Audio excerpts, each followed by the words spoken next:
Hola a todos, espero que se encuentren muy bien. Les mando un fuerte abrazo, saludos, bendiciones.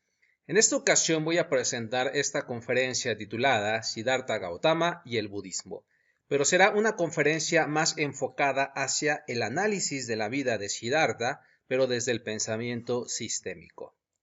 Mi conferencia está estructurada de la siguiente manera. Comenzaré con una breve introducción a lo que es el pensamiento sistémico, enfatizando algunos factores que influyeron en la vida de Siddhartha para alcanzar su iluminación. Hablaremos también sobre su nacimiento, su linaje familiar, su vida en el palacio que correspondió a los 29 años, así como aquellos factores que lo impulsaron a salir en la búsqueda de la iluminación o del autoconocimiento. Pues vamos a comenzar. Tal vez cuando escuchamos la palabra Siddhartha Gautama, lo relacionamos en automático con Buda y por consiguiente con el budismo. Y posiblemente por nuestros sistemas de condicionamiento y creencias, llegue a nuestra mente esta imagen en donde está Siddhartha o ya en su etapa de Buda, meditando debajo de un árbol hasta alcanzar su iluminación. Sin embargo, nosotros pues sabemos que lo que ocurrió detrás de la vida de este ser fueron múltiples factores, múltiples circunstancias y experiencias que él tuvo que vivir para llegar al grado de desarrollo espiritual o al grado de Buda que le permitió tener esta comprensión o este discernimiento de lo que es la vida y comprender lo que es el sufrimiento, lo que es el dolor y todo lo que lo impulsó a su búsqueda hacia el despertar de su conciencia. Brevemente les muestro que el pensamiento sistémico es una forma en la cual uno puede analizar, pero en términos de totalidad, la realidad como un sistema de objetos interconectados e integrados. Por ejemplo, desde el pensamiento sistémico, sabemos que la vida resulta de la interacción e interrelación de diferentes subsistemas, de tal manera que cuando estos subsistemas se engranan, surge la vida o surge un principio emergente, que en este caso es la vida. Por ejemplo, un árbol también puede ser considerado como un elemento emergente y más que nada los frutos que provienen de este árbol. ¿Y qué es lo que interactúa para que sea posible la vida en un árbol? Pues diferentes elementos, por ejemplo, la tierra, el agua, el sol, los nutrientes y los minerales. Sin embargo, si alguno de estos elementos no llega a estar presentes, aunque todos los demás estén presentes, pues no será posible la vida y este sistema no será funcional. De ahí la relevancia de este tipo de pensamiento sistémico, ya que no reduce a partes menores los componentes del sistema, sino que analiza al sistema en su totalidad.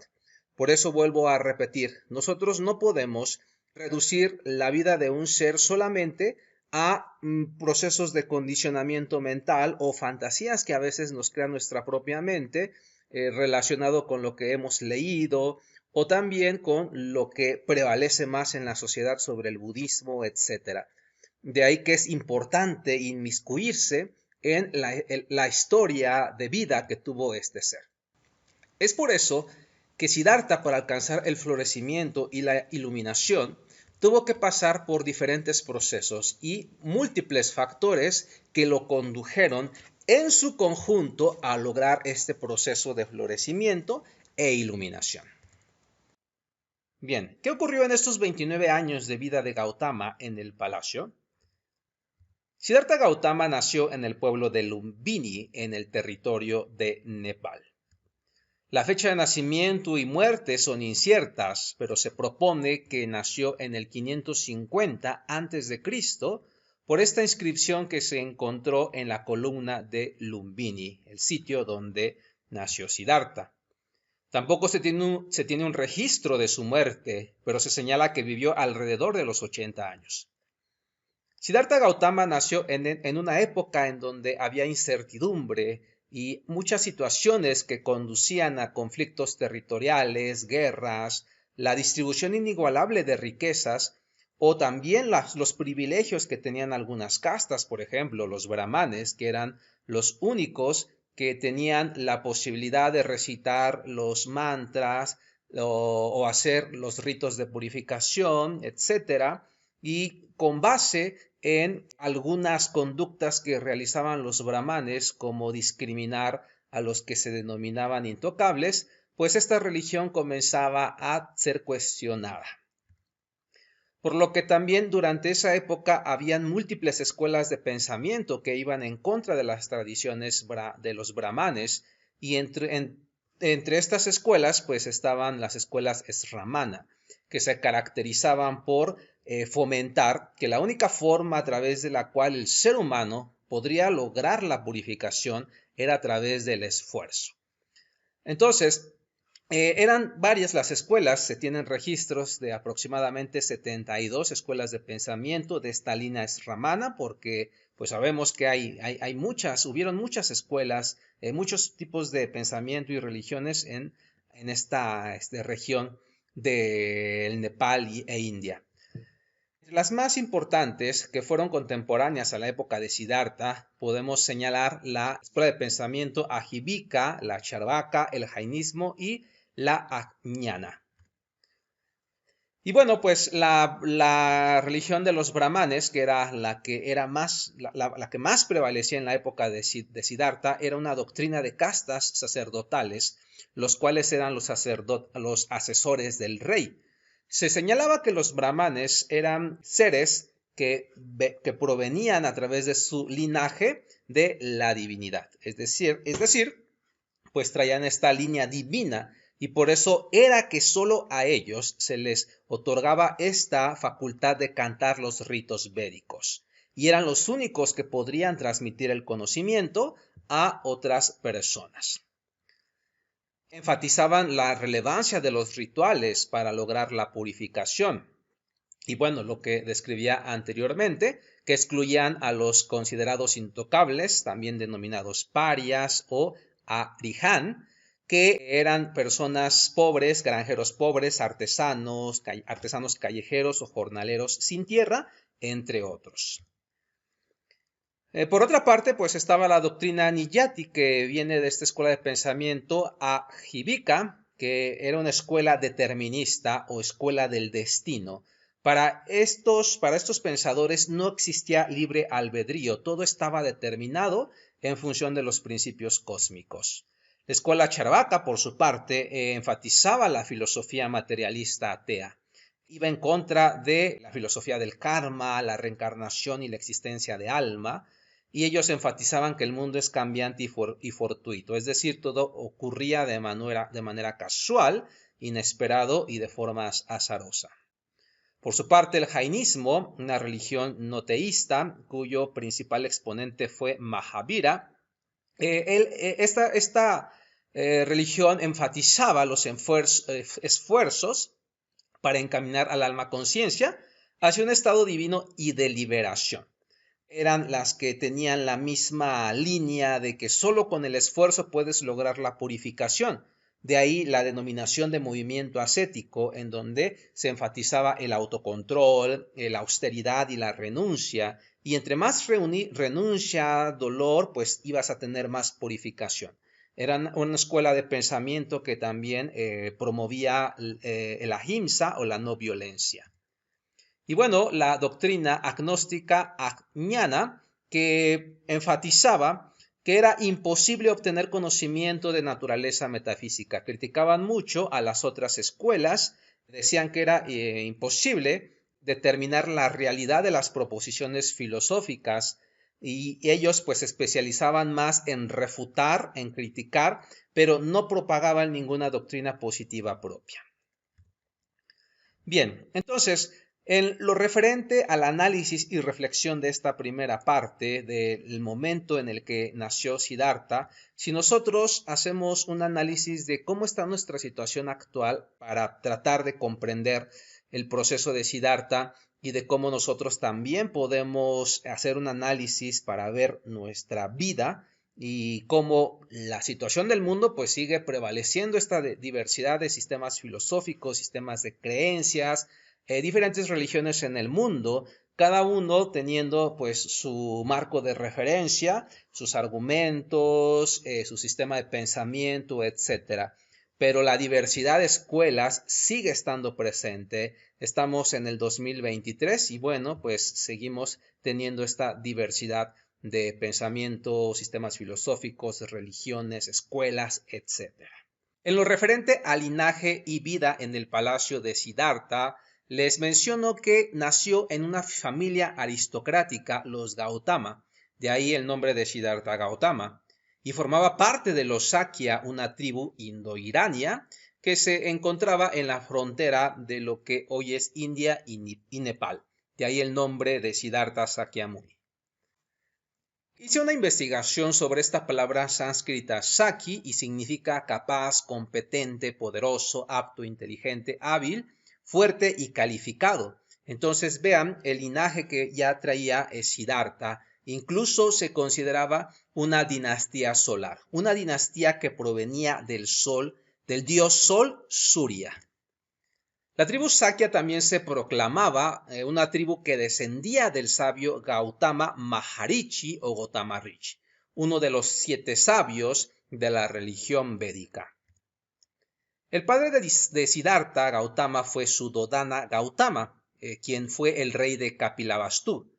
Les menciono que los reyes de esta tribu Sakya no eran autoproclamados, sino que se elegían conforme a su grado de sabiduría, habilidad para gobernar, y bueno, con base a varias aptitudes que deberían de tener estas personas para poder ser elegidos reyes. Así que, pues el papá de Siddhartha era rey, entonces ya también por parte de su papá también traía este linaje de sabiduría para gobernar. Su madre se llamaba Maya y bueno, pues sabemos con base en los textos antiguos que desencarnó días posteriores al nacimiento de Siddhartha. Por lo que lo crió Mahapajapati Gotami, quien fue su madrastra. Y Kapilavastu fue el hogar de Gautama, vivió en aquella ciudad durante sus primeros 29 años. En lo referente a sus habilidades cognitivas e intelectuales, podríamos nosotros definir a Siddhartha Gautama como una persona que en términos de la filosofía del Shenismo traía una buena energía Jin-Shen, es decir, traía ya su costalito, su tesoro para poder salir adelante en la vida. Por ejemplo, desde la infancia se caracterizó por ser una persona disciplinada, una persona estudiosa, inteligente, pues tenía un alto coeficiente intelectual, con ansias de conocimiento, pero asimismo también tenía un amplio discernimiento y sentido de cuestionamiento, que nosotros en la filosofía china a esto le llamamos la esfera del Yi, que está determinado por la función del vaso. Entonces, Siddhartha tenía un buen Yi, una buena capacidad de discernimiento, de autocuestión, de plantear dudas, de profundizar en el conocimiento. Y bueno, pues también aprendió matemáticas, literatura y estudió textos religiosos. Dentro de los textos védicos, pues gracias a que su padre le dio maestros particulares y los rishis del palacio pues también educaron a Siddhartha, aprendió las palabras de Dharma o Dhamma, el camino de las grandes verdades, incluso desde su infancia ya conocía este mantra, poema silábico religioso Om, e incluso también pues le gustaba la meditación desde niño. Conoció el ahimsa, la no violencia, y también conoció sobre el karma y la transferencia del karma a través de las reencarnaciones. De ahí que gran parte de esta sabiduría que él aprendió durante su vida en el palacio, después la reinterpretó y la reincorporó en su doctrina budista. Pero vean la influencia que tuvo desde que estaba en el palacio. Por eso vuelvo a enfatizar que son múltiples los factores que debemos de reflexionar de cómo una persona pues se va construyendo gradualmente en lo que es su historia de vida. Y aunque uno pensara que esta primera parte de su vida no fue relevante, pues fue muy relevante y a veces lo dejamos de menos y nos enfocamos exclusivamente en esa etapa donde se sentó debajo de un árbol a meditar. Pero no, hay mucho que uno debe de reflexionar sobre lo que fue la vida de Siddhartha. También conoció sobre el moksha, o lo que es la liberación, la libertad de las pasiones y salir del ciclo de muerte y renacimiento. Aprendió el dhyana, que es la meditación, y también lo que es samsara, ciclo de muerte y renacimiento. Y bueno, algunos de estos términos, como les comentaba, los adoptó a su doctrina. También fue una persona escéptica. Se señala por ahí en algunos textos que para comprender él debía probar. No tomaba a letra muerta las enseñanzas, sino que las reflexionaba, las meditaba, incluso las ponía en práctica. Pero Siddhartha no solamente se caracterizó por ser muy hábil en su esfera cognitiva e intelectual, sino que también en el área motora fue muy ágil.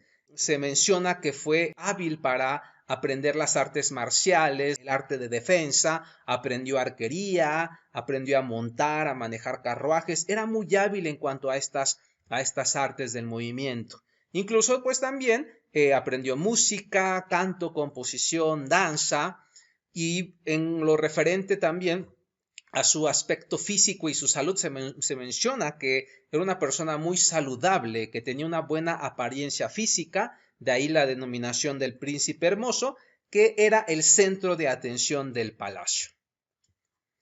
Pero bueno, seguía teniendo más regalos, traía más regalos Siddhartha Gautama, ya que era una persona también comprometida y compasiva. Hay algunos relatos en los textos de cómo Gautama protegía a los animales, incluso cuando algunos eran heridos, él pues iba y los rescataba y los curaba.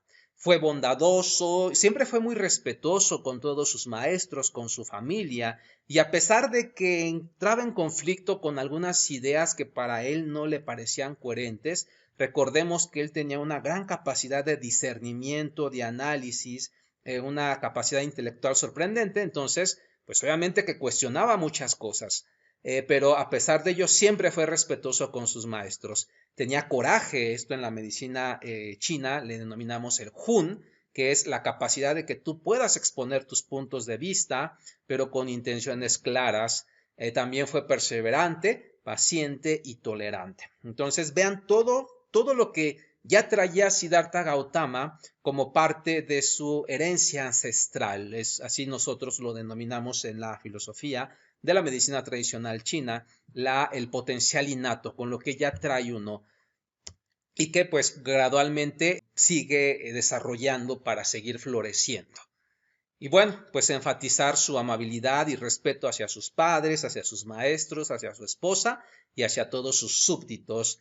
Yo siento que Siddhartha pues era así como pues una persona muy agradable y que tal vez pues un excelente amigo, hijo, esposo, etcétera, siempre fue gentil con todas las personas, con base a lo que se describe en los textos.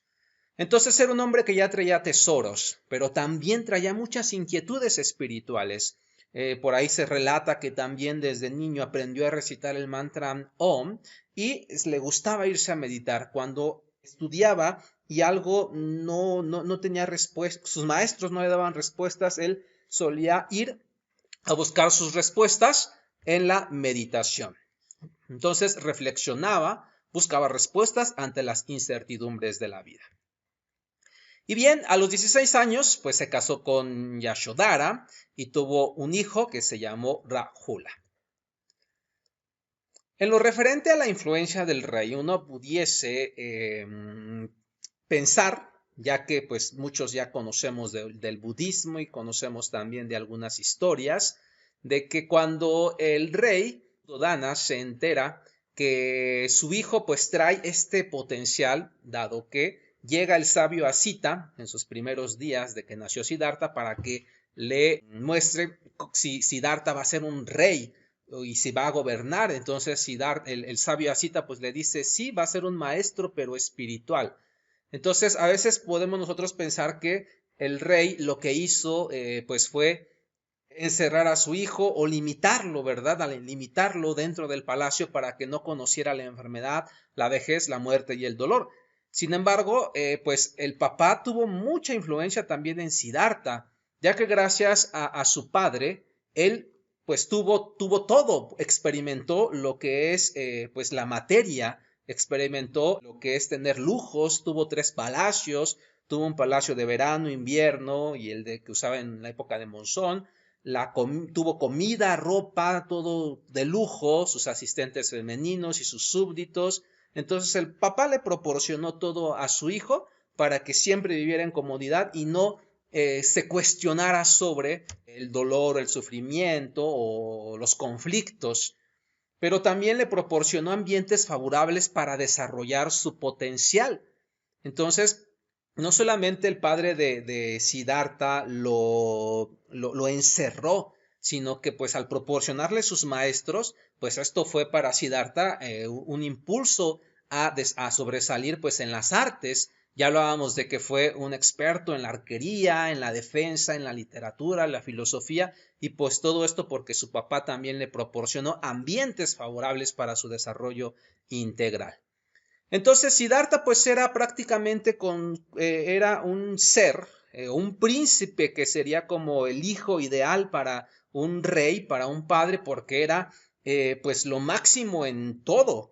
En los concursos que había con los príncipes de otros lugares, de otros palacios, pues siempre Siddhartha fue el que sobresalió en todas las pruebas a las que estos eran sometidos. Bien, entonces vamos a analizar y reflexionar esta parte de la vida de Siddhartha, ya que vuelvo a repetir, pues uno también está recorriendo un camino espiritual y las enseñanzas que uno encuentra en estos textos o el análisis y la reflexión, pues a uno le sirven también para darse cuenta, pues de que hay otros seres que ya lo han recorrido y de los cuales pues también podemos tomar parte de sus enseñanzas. Entonces, pues recordemos que todos traemos ya un potencial. Cada ser humano en la vida trae un potencial que debemos de cultivar para seguir floreciendo. Desde la medicina china, este potencial pues es el Shen, es lo que nos conecta con nuestro ser espiritual que nos va a permitir florecer en todos los sentidos. No solamente en el ámbito espiritual, sino también en cuanto a virtudes, en cuanto a capacidades, el manejo de diferentes artes, etcétera. Todo esto todos lo traemos, solamente que a veces las circunstancias de la vida nos llevan a que uno vaya apagando poco a poquito ese fuego que trae. Pero si reflexionamos desde la infancia, todos tenemos sentido de investigación, todos nos preguntamos, siempre nos hemos cuestionado muchas cosas de la vida. Hubo una época de la vida también en donde pues también nosotros argumentábamos y decíamos, pero eso ¿por qué es así? ¿O por qué no ocurre de esta manera? Entonces, las habilidades que todos tenemos y que podemos desarrollar, pues son habilidades que lo único que se necesitan es seguir cultivando. Porque para comenzar la vía espiritual, pues uno debe de pues dominar las diferentes artes en el sentido de la disciplina. Por ejemplo, el estudio. Como ustedes se dieron cuenta en la descripción previa, pues Siddhartha le gustaba leer. Si uno no lee, si uno no estudia, si uno no profundiza en el conocimiento, entonces, ¿cómo puede uno empezar a construir una idea propia o tener un pensamiento integrativo en relación a todo lo que va aprendiendo y estudiando? Y bueno, pues todas las artes hoy sabemos que desde el punto de vista de la neurociencia, que todas las artes activan redes neuronales, fomentan el desarrollo de funciones cerebrales superiores como la atención, como capacidad de resolución de problemas, incluso funciones asociadas a la empatía, al cultivo de la bondad. Todo esto va unido, va ligado cuando uno empieza a autocultivarse. Entonces, la danza, la música, las artes, todo esto pues nos va a ayudar a nuestro florecimiento. Pero recuerden que todos traemos el potencial, porque tal vez algunos puedan argumentar de que pues a mí se me dificulta bailar o la danza no me gusta, o no, a mí no me gusta cantar porque yo no sé cantar porque no puedo.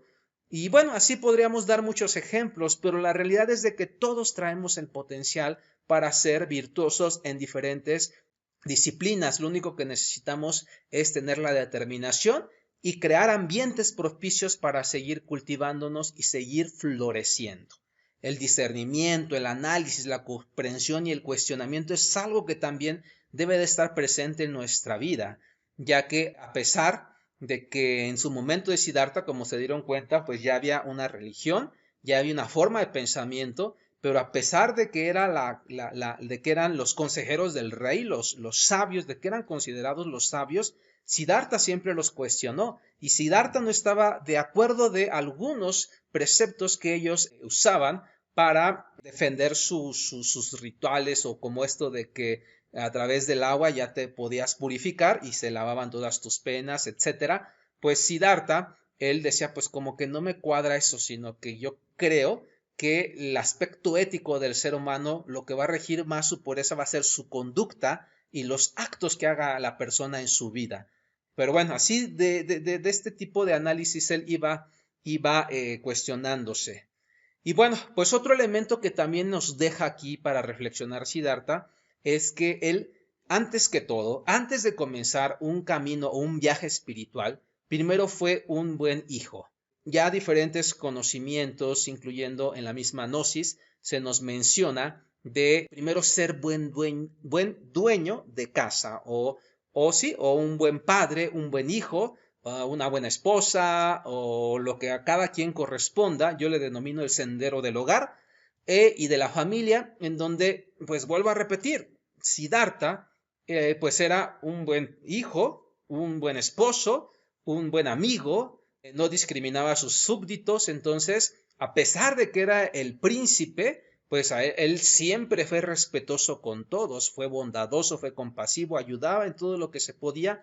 Entonces, de ahí de la figura, pues de que era un hijo que todo padre quisiera tener, ¿verdad? A un hijo como Siddhartha. Pero eso lo que nos invita a reflexionar es que no podemos iniciar un camino espiritual si primero no iniciamos el sendero del hogar, es decir, empezar por lo que está cerca de nosotros, ser compasivos, practicar la tolerancia con nuestros hijos, ser más empáticos también, y pues en lo que uno pueda apoyar dentro de su familia primero, para después iniciarse hacia una vía espiritual. Las 4 experiencias. Cuando Siddhartha comenzó a salir del palacio en compañía de su cochero, tuvo 4 experiencias que le marcaron la vida. En una de ellas observó a un hombre viejo, por lo que le pregunta a su cochero ¿qué es ese hombre? Y su cochero comienza a hablarle sobre el envejecimiento. En otra experiencia miró a un enfermo y su cochero nuevamente le comenzó a explicar sobre la enfermedad. También miró a unos hombres que llevaban a una persona desencarnada, por lo que también conoció sobre la muerte. De tal manera que todos estos sucesos que tuvo Siddhartha cuando comienza a salir y tener estos paseos en su carruaje fuera del palacio, pues lo llevaron a esta crisis existencial. Fue un golpe de conciencia muy fuerte para él, debido a que pues nunca, más bien el tiempo que había tenido en el palacio, que gracias pues a su papá, él sale de repente en una época de su vida, se encuentra con algo que no había tenido una aproximación tan directa, porque pues no dudo que Siddhartha ya intuía sobre el envejecimiento, la enfermedad, incluso pues por la muerte, dado que pues observaba que su cuerpo estaba cambiando y pues era muy observador, muy analítico. Entonces no dudo que ya tenía algunas preguntas e inquietudes sobre que algo estaba ocurriendo en su cuerpo y algo ocurría en los demás. Pero esta aproximación directa que tuvo impregnó hasta lo más profundo de su ser esta crisis existencial, en donde se cuestionó entonces por qué envejecemos, por qué enfermamos, por qué morimos. Entonces vienen más preguntas, vienen más inquietudes en su vida, que empieza a tener aún una experiencia de vacío y de crisis existencial.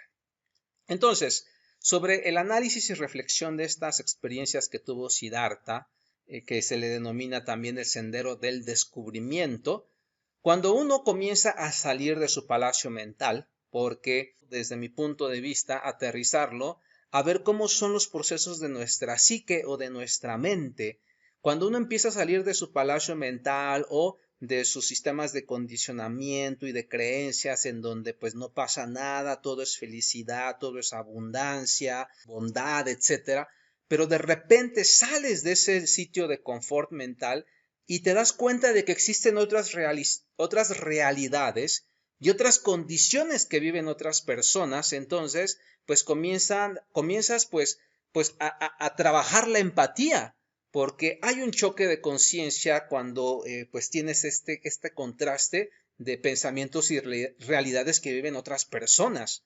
Entonces, esto yo creo que también lo vivimos muchos de nosotros cuando comenzamos a salir, cuando comenzamos a relacionarnos con otras personas, cuando experimentamos la muerte de un ser querido. Yo creo que esta parte, pues ya la hemos tenido esta crisis existencial cuando un ser muy querido, un hermano, un padre, un hijo, etcétera, pues se va. Y viene esta parte de, bueno, pues entonces, ¿qué es la muerte? ¿Habrá algo después de la muerte? ¿Por qué todos estamos atrapados en el círculo de nacimiento y muerte?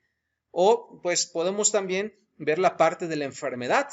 Ahora que estuvo lo de la pandemia y muchos pues reflexionamos de que como humanidad a veces no estamos preparados a enfrentar la enfermedad y sobre todo la muerte. Entonces vienen los miedos, las inseguridades y es cuando comienza nuestra mente a empezar a pasar por esta crisis existencial que también pues nos lleva a plantearnos esta pregunta de la transitoriedad de la vida, de que somos pasajeros, de que no vamos a permanecer por siempre aquí. Entonces, es durante este momento de crisis existencial en donde uno, al salir de ese conformismo, por eso yo le digo del palacio mental que nos hemos construido, y comenzamos a ver la realidad de otras situaciones y decimos, ah, caray, pues algo tenemos que hacer porque hay sufrimiento, hay dolor, hay enfermedad en el mundo, ¿y qué puedo hacer yo para ayudar o para ayudarme también en estos procesos que estoy teniendo de mi crisis existencial? Y bueno, pues esto lo lleva a otra experiencia que uno pues agradece a la vida porque la conciencia intrínseca a la vida, pues cuando uno empieza a tener estas crisis existenciales, pues siempre van a haber salidas, siempre va a llegar de algún lugar u otro elementos que te van a ayudar a empezar pues a buscar respuestas y a encontrar respuestas. Entonces, a pesar de que Siddhartha estuvo recluido, no dudo que ya él intuía sobre el sufrimiento inherente a la existencia. Por eso, pues él hacía sus meditaciones, reflexionaba, pero bueno, hasta que tuvo la experiencia directa fue cuando dijo, ah, caray, pues creo que la vida no es tal como yo suponía que era o como, pues, fue mi condicionamiento a pensar de esta manera. Pero gracias a esto, por eso es importante siempre analizar y sacar de todas las situaciones lo positivo, lo que nos ayude a crecer, a seguir dando estos condicionamientos que nos hemos creado. Creo que todo nos puede servir. Por ejemplo, gracias a que él experimentó la abundancia y gracias a que su padre le dio todo, entonces él se dio cuenta, bueno, a pesar de que tengo todo, a pesar de que nada me falta, pues sigo sintiendo este vacío existencial. Sigo teniendo esta crisis de que algo falta. Entonces, no es el objetivo final de la vida la riqueza material. Y por otra parte, a pesar de que tenía los sabios, los religiosos, pues tampoco no lo llenaba la sabiduría que sus sabios le transmitían dentro del palacio. Decían, no, hay algo más, sé que hay algo más, porque lo que me enseñan aquí no se refleja en la realidad. Entonces, yo creo que esto nos ayuda bastante a los que estamos en el transitar de la vida espiritual, de que a veces encontramos pues muchas escuelas, mucho conocimiento, pero ya en el terreno práctico luego vemos algunas cosas como que no nos suenan o que intuitivamente uno dice pues lo que dice y lo que se ve dista mucho de que exista coherencia entre unas doctrinas y lo que son los hechos. Acorde a lo que fue la vida de Siddhartha, pues él también estaba dentro de esta perspectiva, dentro de esta óptica, que no quedaba satisfecho de lo que estaba experimentando y viviendo. Pero bueno, tuvo una cuarta experiencia. En esta salida conoce ahora a una zeta. Y yo le pongo aquí el camino de la esperanza. Conoce a una zeta que fue un hombre tranquilo que estaba meditando y le despertó paz, le despertó tranquilidad a Siddhartha. Entonces dijo, ¿será esta la salida del sufrimiento? Entonces fue lo que en su momento se le presentó y fue lo que en su momento lo ayudó a empezar a buscar la forma de salir de su palacio y comenzar a recorrer su propio sendero. Entonces, él decide marcharse del palacio, obviamente, siempre cuando uno toma toma ya una acción para comenzar un cambio, siempre van a haber fuerzas de resistencia, la fuerza de la oposición. Y pues muchas veces los primeros que generalmente se van a oponer a que uno empiece a hacer su propio camino, pues va a ser la familia. Y en su caso, pues su papá, ¿verdad? El rey se negó a que él se fuera del palacio. Pues él era el futuro rey, entonces pues les dijo que le dijo, tú eres el que vas a heredar el trono, entonces pues no veo la necesidad de que tengas que salir. Pero vuelvo a repetir, Siddhartha, pleno de sus convicciones, gracias a todo este transitar que ya había tenido, su madurez intelectual, su discernimiento, las experiencias de vida que empezaba a tener, los cuestionamientos, decía, no, yo tengo claro mi camino, porque tú no puedes evitar que envejezca, o acaso, si yo me quedo en el palacio, vas a evitar esto que yo he llegado a reflexionar y meditar, ¿sí? Por ejemplo, puedes evitar que envejezca, puedes evitar que enferme, puedes evitar que muera. Entonces vean cómo asertivamente, sin faltarle el respeto, Siddhartha, su padre, lo afronta. Tal vez llegaron a algún acuerdo en donde quien iba a heredar el trono sería su hijo de Siddhartha. Pero bueno, en el camino también hay muchas guías o señales que cuando uno se determina a cambiar o a comenzar a recorrer una vía espiritual, pues llegan muchos señales y a veces los sueños son tan importantes en nuestra vida, sobre todo los sueños lúcidos que nos van orientando a elegir el camino que sea más adecuado para nuestro crecimiento. Porque uno a veces pues no se puede quedar estancado, sino que uno tiene que seguir avanzando. Y Siddhartha tuvo 5 sueños. Un sueño, él se visualizaba acostado en el Himalaya. Los Himalayas eran su almohada. Una mano descansaba sobre el mar del este y la otra sobre el mar del oeste, y ambos pies en el mar del sur. También tuvo otro sueño en donde visualizaba que crecía una enredadera desde su ombligo y se elevaba hasta el cielo. Entonces vemos aquí la presencia del movimiento, del crecimiento, de que abarcaba más espacio y no solamente el palacio, sino que tenía que empezar a salir. Él también visualizó gusanos blancos con cabezas negras que subían desde sus pies hasta las rodillas. Y bueno, hay múltiples interpretaciones de estos sueños, pero se menciona que aquí Siddhartha pues ya se veía como una persona que iba a ser guía para otras más. Y también esto corroborado por otro sueño en donde veía pájaros de diferentes colores que venían de las 4 direcciones, caían a sus pies y se volvían blancos.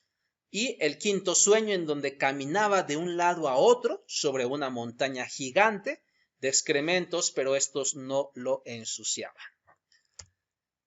Entonces, dado su alta capacidad de discernimiento que decía Siddhartha, más claro que el agua no puede ser. Entonces creo que se me está indicando que necesito comenzar otra etapa de mi vida, que es la etapa del desprendimiento. Entonces, pues con todo el dolor de su corazón, por buscar algo más trascendental, tuvo que dejar a sus padres, dejar a su esposa, a su hijo, el palacio y desprenderse de todo lo que era en ese momento. De ahí el simbolismo de cortarse su cabello, de quitarse la corona, de quitarse las vestiduras finas que lo habían protegido durante muchos años dentro del palacio. Entonces decide entrar en un camino de renuncia para comenzar su primer peregrinaje. Bien, vamos a hacer un análisis y una reflexión de esta última parte de esta primera conferencia sobre la vida de Siddhartha, que para mí pues es muy relevante. ¿Relevante en qué sentido? En el sentido de que pues llega Siddhartha a una época de crisis existencial, de crisis de vacío existencial también, donde surgen dudas y no sabe qué camino es el que debe elegir. Pero dentro de la búsqueda de respuestas, sabemos que las experiencias que nos va dando la vida y dentro de estas experiencias los mismos sueños lúcidos que vamos teniendo, sobre todo aquellos que decidimos seguir un camino espiritual, pues nos va marcando las puertas que debemos de tocar, las puertas que debemos de abrir para empezar a salir o adentrarnos hacia niveles más profundos de conocimiento, de prácticas, de análisis, etcétera. Todo esto nos lo va dando la misma conciencia, que dentro de su anhelo de que el ser humano despierte y se quite todos estos condicionamientos que han creado miedos, fantasías, conductas insanas, etcétera, pues la misma conciencia siempre nos va a estar ayudando. Y no solamente a los que seguimos un camino espiritual, sino hoy sabemos que los sueños lúcidos están presentes también en los mismos científicos de la teoría de la relatividad, en el desarrollo de teorías importantes que explican la conducta, aportes de la ciencia, tecnología, etcétera. Así que, pues no dejemos de lado también que cuando uno se dedica o ya se resuelve a comenzar una vía espiritual, luego llegan situaciones en donde uno dice, ¿qué camino sigo? ¿Sigo hacia la derecha o hacia la izquierda? Pero la ayuda va a llegar porque la conciencia siempre va a ser eso, conciencia, luz, comprensión, sabiduría, y nos va a estar guiando para seguir el camino que para la conciencia considera más correcto. Porque, por ejemplo, Siddhartha pues tuvo estas dos vías, estas dos posibilidades en ese momento de su vida. Una vía material, en donde él pues iba a seguir con su riqueza.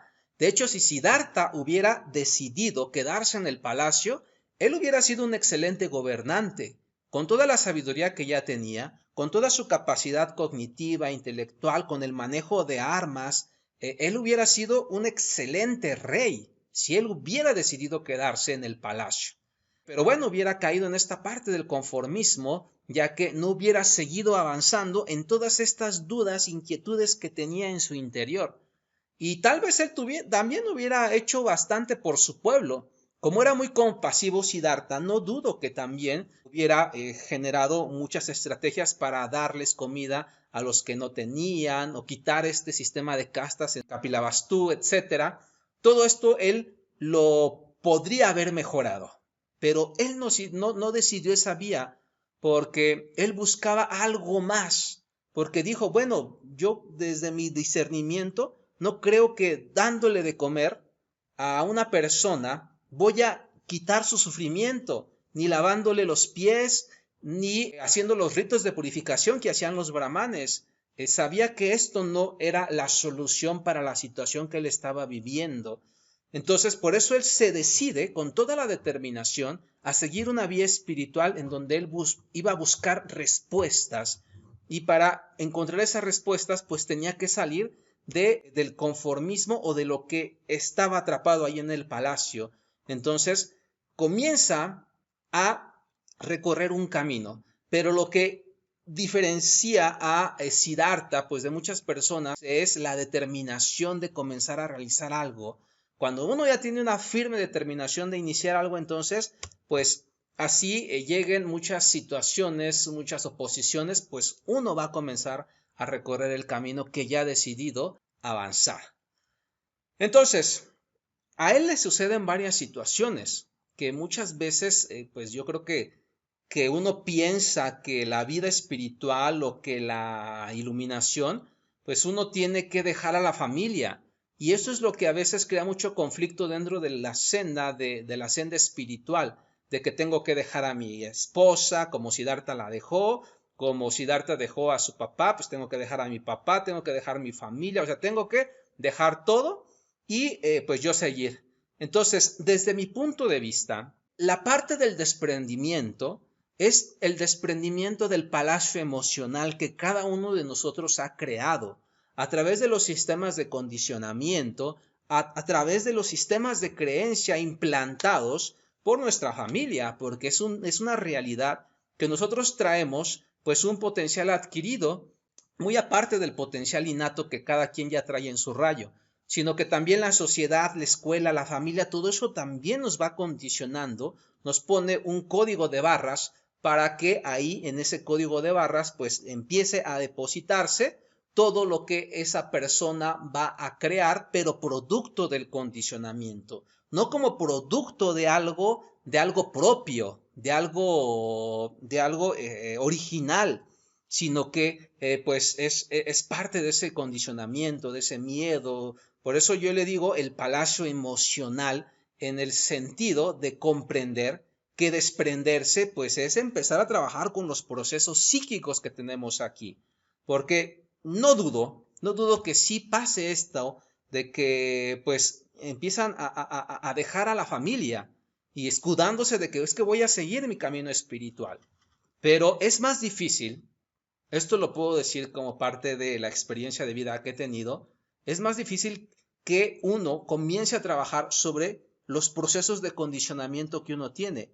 Yo lo digo porque también tuve que salir de mi hogar a los 18 años y experimentar, pues, de partir de la nada, ¿sí? Llegar a una ciudad en donde no conocía a nadie, a veces el transporte pues, se me dificultaba, tenía que dormir pues en algunos lugares no propicios, pero bueno, a pesar de que me desprendí físicamente, el proceso psíquico seguía estando dentro de mi condicionamiento emocional, de mi vínculo emocional con mi familia. Entonces, parte de lo que es el avance de espiritual, siempre van a haber varios factores que van a resistirse a que uno quiera iniciar este proceso de búsqueda para lograr el avance espiritual. Entonces, abandonar el palacio es que uno abandone su palacio mental, su palacio emocional. Pero siempre va a haber una resistencia. El primero que se va a hacer resistir, pues es la familia. Yo la mencionaba anteriormente. Porque la familia también ya nos tiene condicionada a una forma, un engranaje dentro de nuestro núcleo familiar, en donde hay condicionamiento de nuestras emociones, de que ya nos califican de cierta manera nuestra familia, porque así es como ellos han creado una idea de nosotros. Nuestros padres han construido una idea de nosotros y esa idea nos las han vendido también. ¿Por qué? Porque uno no se ha dado el tiempo de reflexionar a ver qué es esto que está dentro de mí que me dijo mi papá que yo era bondadoso y que no era buena persona, etcétera. Todo eso que llegó aquí a nuestra cabeza, pues son esto que empezamos a construir nuestro palacio mental emocional que fue condicionado, implantado por nuestros padres, y que es lo primero que uno debe de trascender para comenzar a avanzar. ¿Por qué? Porque es el primer límite que se nos pone cuando uno quiere empezar un proceso de cambio. Podemos hablar también de las codependencias que se pueden dar ya en otra época de nuestra vida, por ejemplo, ya en el matrimonio. Cada uno de las dos partes trae ahí su programa implantado por su familia, otro con su programa implantado por su familia y viene un choque de conflictos, un choque de emociones, de sentimientos, de puntos de vista, etcétera, porque pues realmente no se da uno a la tarea de descubrirse y sigue creando o sigue creyéndose todo ese palacio mental que le construyó su papá o su mamá. Entonces vienen los choques y pues muchas veces también las codependencias, pero las codependencias pues son insanas porque no hay libre albedrío, sino que hay condicionamiento, hay amor condicionado, que bueno, pues más que amor se puede traducir de muchas maneras, etcétera. Pero estos lazos, ¿sí? Estos lazos tóxicos, codependientes, pues también es la parte en donde yo lo traduzco de esta manera que cuando Siddhartha deja a su esposa y a su hijo es romper con esos lazos de codependencia emocional que hay entre la pareja, entre los hijos, para que uno pueda iniciar un camino de sanación y un camino de transformación. Entonces, cuando uno analiza estas cadenas emocionales, ¿sí? O nuestro palacio emocional o mental, como lo quieran describir, tenemos estos contrastes en donde puede haber una sobreprotección. No es necesario que cambies, tú ya lo tienes todo, eres benevolente, eres buena persona, nadie es mejor que tú, tienes riqueza, tienes abundancia. O podemos caer en el lado extremo. Tú no puedes, eres un ingrato, eres mala persona, todos son mejores que tú, eres pobre, vas a fracasar en la vida, etcétera. Entonces, estos sentimientos de contraste, de sobreprotección e inseguridad, al fin de cuentas, se reducen a esto. Son cadenas emocionales que nos están reprimiendo, nos están también oprimiendo para evitar desprendernos. Entonces, cuando uno comienza a desprenderse, y toma la determinación de decir, a ver, tengo que empezar a saber realmente quién soy y empezar a quitarme todos estos programas, a soltar, a dejar todo lo que yo tengo y salir con plena determinación a una búsqueda de encuentro conmigo mismo, a una búsqueda de autorreconocimiento, autodescubrimiento para comenzar gradualmente a despertar. Entonces es así como lo puedo compartir relacionado a cuando Siddhartha toma la determinación para comenzar a recorrer el camino espiritual. Pues gracias por su atención. Recordemos que primero hay toda una serie de procesos que se deben de presentar para que uno comience el recorrido espiritual. No podemos empezar a correr si todavía no sabemos gatear. Muchas veces pues queremos empezar a correr, ¿sí? Dejamos todo, me deslindo de mis responsabilidades, abandono a mi familia y decido internarme en un monasterio para lograr la iluminación. Pues desde mi punto de vista, encontrar coherencia entre lo que es la práctica, la sabiduría ancestral. Siddhartha fue, vuelvo a repetir, fue un buen hijo, fue un buen esposo, pues amigo, etcétera, y todo esto lo llevó gradualmente a ir avanzando en su camino espiritual. Así que, pues espero que les haya servido esta reflexión que les comparto sobre la vida de Siddhartha. No tanto hablar de hechos históricos de su vida, sino más cómo nosotros podemos aterrizarlo eso en nuestra vida práctica para seguir avanzando en nuestro camino espiritual. Así que les mando un fuerte abrazo nuevamente, saludos, bendiciones y que tengan un excelente día.